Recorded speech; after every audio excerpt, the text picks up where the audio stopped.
સમાચાર સુરતથી અહીં 13 વર્ષીય વિદ્યાર્થીની પર દુષ્કર્મ કેસમાં સજા થઈ, જ્યાં આરોપી શિક્ષકની 20 વર્ષની કેદની સજાનો હુકમ કરવામાં આવ્યો છે। વર્ષ 2022માં બનેલી ઘટનામાં સુરત કોર્ટે આ ચુકાદો આપ્યો છે। ઉજ્જૈનથી યુપી જતા સગીરાનું અપહરણ કરીને ઇન્દોર લઈ જવાઈ હતી। અહીં ઓલપાડમાં પ્રાઇવેટ શાળામાં શિક્ષક તરીકે આ આરોપી નોકરી કરતો હતો।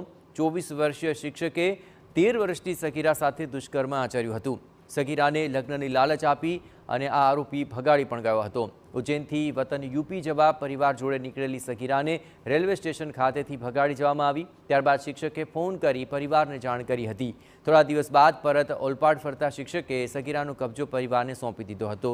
શિક્ષક પપ્પુ રામે લગ્નની લાલચે તેની જોડે દુષ્કર્મ આચર્યું હોવાની હકીકત પરિવારને જણાવી હતી।